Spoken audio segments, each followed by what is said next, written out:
हरे कृष्णा, राधे राधे। होली आ रही है। होली को रंगों का त्योहार कहा जाता है, पर आखिर क्यों? आज इस वीडियो में हम जानेंगे। साथ ही ये भी जानेंगे कि अलग अलग जगह पर विचित्र होलियां कैसे खेलते हैं। विचित्र होली सुनकर ये अजीब लग रहा है ना? आज आपको बताती हूँ। होली सिर्फ रंगों से नहीं खेली जाती, बहुत और चीजों से भी खेली जाती है। सबसे पहले मैं चर्चा शुरू करती हूँ कि होली को रंगों का त्योहार क्यों कहते हैं। तो देखो, हिंदुओं के दो प्रमुख त्योहार होते हैं, पहला दिवाली, दूसरा होली। अब दिवाली पर भगवान राम अपना 14 वर्ष का वनवास पूरा करके अयोध्या वापस आए थे। इसी खुशी में लोगों ने बम पटाखे चलाए, भगवान का स्वागत किया। अमावस्या की रात थी, इसलिए अंधेरा दूर करने के लिए दीवे जलाए। माँ लक्ष्मी उसी दिन प्रकट हुई थी, इसलिए लक्ष्मी पूजन किया जाता है। पर अब अगर होली की बात की जाए तो होली पर होलिका दहन किया जाता है, जो बुराई पर अच्छाई की जीत का प्रतीक है। इसका उल्लेख हमें प्रहलाद जी की कथा से मिलता है। पर क्या आपने कभी ये सोचा है कि होली के अगले दिन धुलेंडी पर यानी बड़ी होली पर रंग से होली क्यों बनाते हैं और क्यों ये पर्व श्री कृष्ण का प्रिय पर्व है? तो आज हम इसी पर चर्चा करते हैं। अबीर और गुलाल से होली खेलने का रिवाज बहुत पुराना माना जाता है। एक मान्यता के अनुसार रंग गुलाल की शुरुआत राधा और कृष्ण के प्रेम से हुई थी।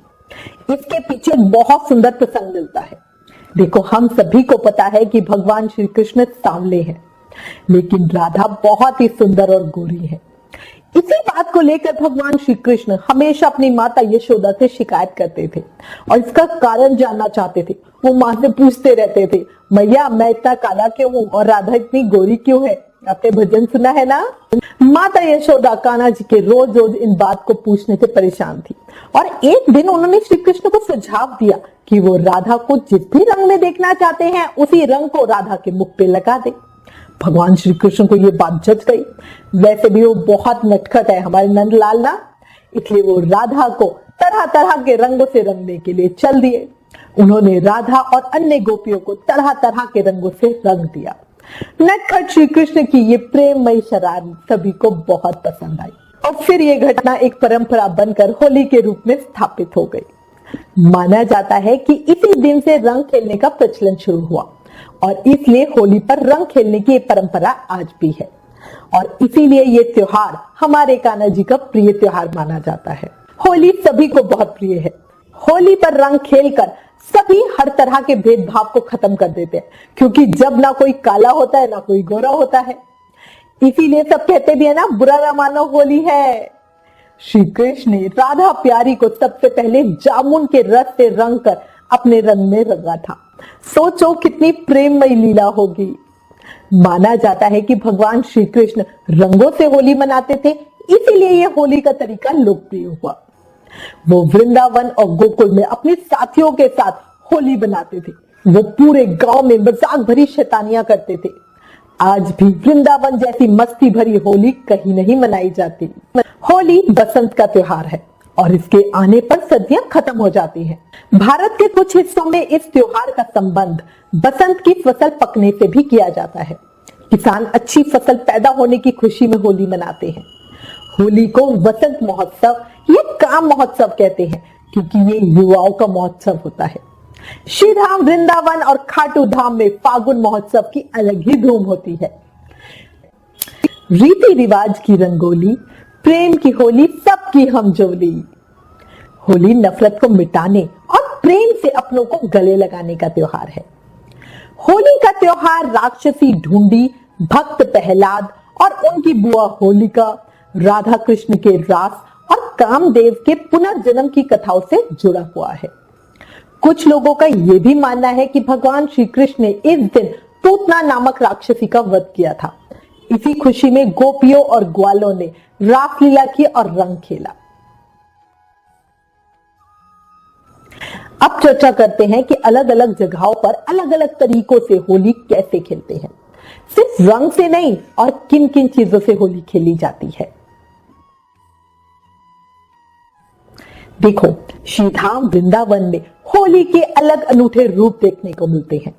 यहाँ फूल की होली, लड्डू होली, लठमार होली, छड़ी होली बहुत प्रसिद्ध है। ब्रज में रंग गुलाल बड़े उत्साह के साथ उड़ाए जाते हैं और हर कोई ठाकुर जी की प्रसादी गुलाल में सराबोर होना चाहता है। आपको थोड़ा सा बताती हूँ अलग अलग जगह कैसे अलग अलग तरीकों से होली खेलते हैं। देखो, अगर आपको जाना पॉसिबल ना हो तो यहीं बैठ के मन में सोचिए कि वहां पे कैसा महोत्सव बनता होगा, कैसा होता होगा, और मानसिक रूप से अपने आप को उस जगह पर सोचिए।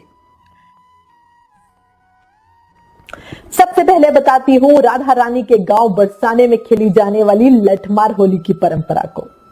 होली खेलने का ये तरीका सबसे अलग है। इसमें पुरुष महिलाओं को रंग लगाते हैं और महिलाएं उन्हें लठ यानी डंडों से मारती है। इस होली का चलन श्री राधा कृष्ण के प्रेम की एक प्रसंग से, एक कहानी से ही जुड़ा हुआ है। कुछ हुआ यूं कि होली के दिन नंदगांव के श्री कृष्ण अपने ग्वाले सखाओं के साथ राधा के गांव बरसाने जाया करते थे। उन पर रंग डालते थे और ठिठोली करते थे, जिससे गुस्सा होकर राधा रानी और उनकी सखियां उन पर डंडों से वार करती थी। बस यहीं से इस परंपरा की शुरुआत हुई।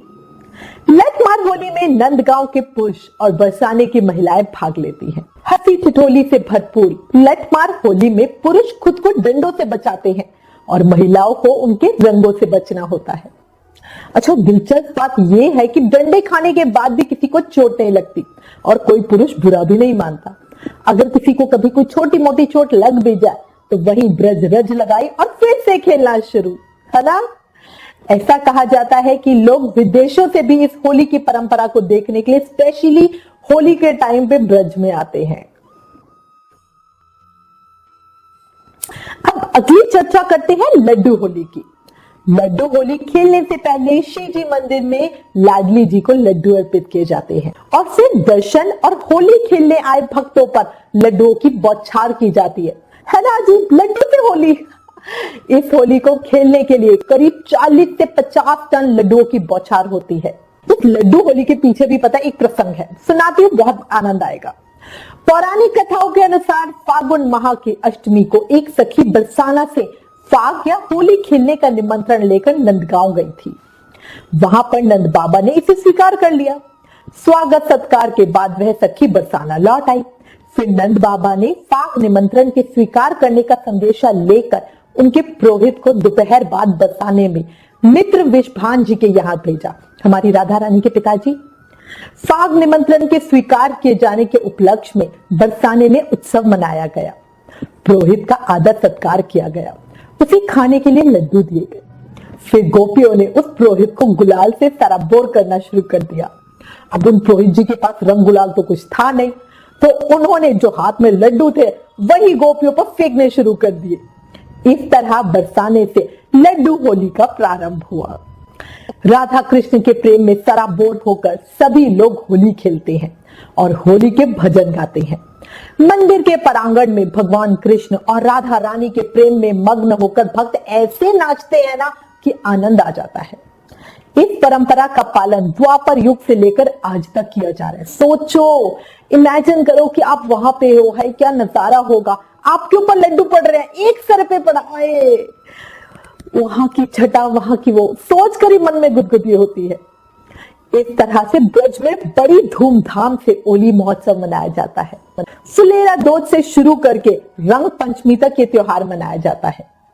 कुमाऊं की गीत बैठक में शास्त्रीय संगीत की गोष्ठियां होती हैं। अब आपको बताती हूँ राख वाली होली के बारे में। अजीब लग रहा है, राख से होली।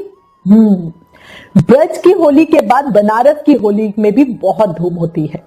हर कोई जानता है कि होली के त्योहार पर बनारस इंद्रधनुषी रंगों जैसा रंग जाता है, लेकिन कई लोगों को यहाँ की परंपरा के बारे में पता नहीं है। मस्तानों की नगरी काशी में रंग भरी एकादशी के दूसरे दिन महाशमशान में होली खेली जाती है। क्या आप इमेजिन कर सकते हो, शमशान में होली? जी बिल्कुल, ये दुनिया की सबसे अनूठी होली है। ऐसी मान्यता है कि जब भगवान शिव रंग भरी एकादशी के दिन माता पार्वती और पुत्र गणेश के साथ गौना कराकर काशी वापस आए थे ना, तो उनका स्वागत सभी लोगों ने किया था। इसीलिए रंग भरी एकादशी के दूसरे दिन महाशमशान में महादेव अपने भक्तों के साथ भस्म से होली खेलते हैं। और ये भस्म कोई साधारण भस्म नहीं होती, इंसान के शव जलाने के बाद पैदा होने वाली राख होती है। ये जो अनोखी परंपरा है ना, इसमें किसी को भी घिन करने की या कुछ सोचने की जरूरत नहीं है। ये परंपरा सिर्फ ये बताती है कि हमें मृत्यु का भय नहीं करना चाहिए, हमें डरना नहीं चाहिए, बल्कि ये तो शाश्वत सत्य है और ये तो मोक्ष का रास्ता है। तो हर साल हर भक्त अपने आप से, अपने अंदर से जो मौत का डर होता है, मरने की एक डर होता है ना, उसको बाहर निकालता है और भक्ति को अपने अंदर डालता है। अब आपको बताती हूँ राजस्थान की फेमस हाथी महोत्सव वाली होली। राजस्थान को वहां की संस्कृति और विशिष्टता के लिए जाना जाता है, इसलिए यहाँ की होली भी बहुत अनोखी होती है। पिंक सिटी जयपुर में होली के त्योहार को बहुत ही ज्यादा धूमधाम के साथ मनाया जाता है। हाथी उत्सव के नाम से जाने जाने वाली होली वहां की शान शौकत को दर्शाती है। ऐसा माना जाता है कि पुराने जमाने में रजवाड़े हाथी पर बैठकर शाही होली खेलते थे। बस यहीं से इस परंपरा की शुरुआत हुई और हाथी पर बैठकर लोग अबीर गुलाल उड़ाते हैं। इसका नजारा वास्तव में बहुत अविश्वसनीय होता है। हाथियों की परेड के साथ होली में जयपुर में जो ब्यूटी कॉन्टेस्ट होता है, रस्साकशी की प्रतियोगिता होती है, मतलब ऐसे और अदर एक्टिविटीज भी होती है। अब इससे अधिक असामान्य बात क्या हो सकती है, सोचो जरा। आया मजा इतनी अलग अलग तरह की होलियों के बारे में सुनकर। मन करता है कभी हमें भी मौका मिले और हम भी ये सारी जगह पर उत्सव के साक्षी बन सके। आपका भी मन करता है ना? कान्हा जी के श्री चरणों में प्रार्थना करती हूँ कि ये होली का मंगलमय पर्व सबके जीवन को खुशियों के रंगों से भर दे। सभी को होली की शुभकामनाएं। इसी के साथ मैं ये भी उम्मीद करती हूँ कि इस वीडियो में दी गई जानकारी आपको अच्छी लगी होगी और इससे रिलेटेड अगर आपके पास कोई भी कमेंट या सजेशन है तो प्लीज हमें कमेंट करें। आप हमें फेसबुक और इंस्टाग्राम पर भी जरूर फॉलो करें। याद रखो, ज्ञान बांटने से बढ़ता है, इसलिए इस वीडियो को ज्यादा से ज्यादा शेयर करो। Please like, share and subscribe. Thank you. Hare Krishna.